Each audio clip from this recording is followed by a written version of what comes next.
नमस्कार बच्चों। तो आज हम जलीय परिसंस्था के बारे में अध्ययन करेंगे। जलीय परिसंस्था है क्या, है कि नहीं। तो पृथ्वी पर आप जानते हैं कि पृथ्वी अधिकतर पानी से घिरा हुआ है कि नहीं।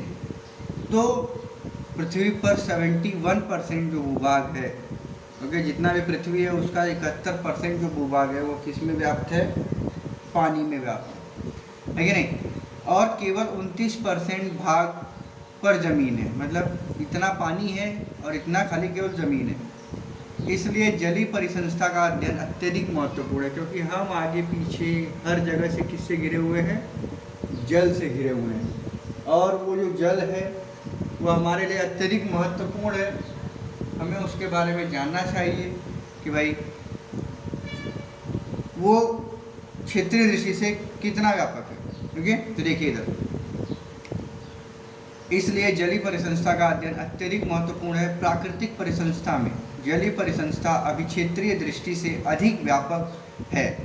जल परिसंस्था में निम्न प्रकार महत्वपूर्ण माने जाते हैं। उदाहरण: मीठे पानी की परिसंस्था, खारे पानी की परिसंस्था और खाड़ी परिसंस्था। मतलब पानी भी 3 प्रकार के हैं: मीठा पानी, खारा पानी और खाड़ी में जो पानी होता है वो। अब मीठे पानी की परिसंस्था हम देखेंगे क्या होता है। तो हमारे मीठे पानी मतलब जिसको हम लोग पी सकते हैं, है कि नहीं, वो उसे क्या कहते हैं, मीठे पानी की परिसंस्था कहा जाता है। तो मीठे पानी की परिसंस्था, इस परिसंस्था में नदी, तालाब, झील, सरोवर इनका समावेश होता है। इसका नदी, तालाब, झील, सरोवर का समावेश होता है।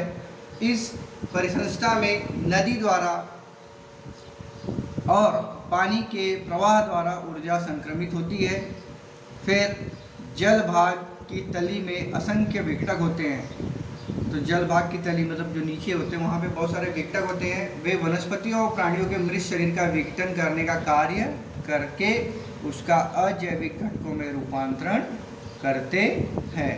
ओके, फिर तुम्हारे आसपास की ऐसी परिसंस्था का निरीक्षण करो और उसके आधार पर नीचे दी गई तालिका पूर्ण करो। तो देखिए दिया है: उत्पादक जलीय वनस्पति algae, Ulothrix, Hydrilla, Azolla, Nitella, टाइफाई, पिस्टिया, एकार्निया। प्राथमिक भक्षक दिए गए हैं, द्वितीयक भक्षक दिए गए हैं, तृतीयक भक्षक दिए गए हैं, और इन सबको जो विघटित करता है उसका नाम दिया गया है जीवाणु और फफूंदी। ये नाम आपको दिया गया है। नेक्स्ट है खारे पानी की सागरीय परिसंस्था। तो हमने मीठा पानी देखा, अब हम क्या देखेंगे, खारा पानी। खारा पानी क्या होता है, ऐसी परिसंस्था है जिसमें जिस पानी में नमक ज़्यादा हो। तो आप समंदर गए होंगे तो समंदर में आप देखे होंगे कि उसके जो पानी होता है उसमें क्या होता है, खारापन बहुत अधिक होता है। समझ में आया। तो ये उस तरह की क्या है, परिसंस्था है। इसको मैरीन इकोसिस्टम बोलते हैं। इस परिसंस्था में सागरीय वनस्पतियों की वृद्धि होती है। शैवाल पर उपजीविका चलाने वाली छोटी मछलियाँ, झींगे बड़े पैमाने पर उथले भाग दिखाई देते हैं। समझ में आया। सागर के मध्य में कम संख्या में जलचर दिखाई देते हैं। ओके, फिर बड़ी मछलियाँ ये द्वितीय भक्षक होती हैं। और समुद्र में पोषक तत्व बड़े पैमाने पर प्राप्त होता है। सागर की तली में विघटकों की संख्या अत्यधिक होती है, अधिक होती है। मृत वनस्पति, मृत प्राणी और अनुपयोगी पदार्थ सागर की तली में जाकर जमा होते हैं। उन पर सूक्ष्मजीव जीवाणु का विघटन का कार्य करते रहते हैं। समझा।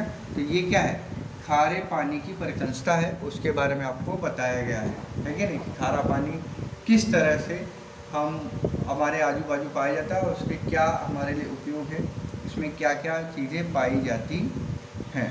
क्लियर। तो अब इसके बाद हम देखेंगे मनुष्य के हस्तक्षेप से परिसंस्थाओं पर होने वाला परिणाम। देखिए यहाँ पर दिया विनाश।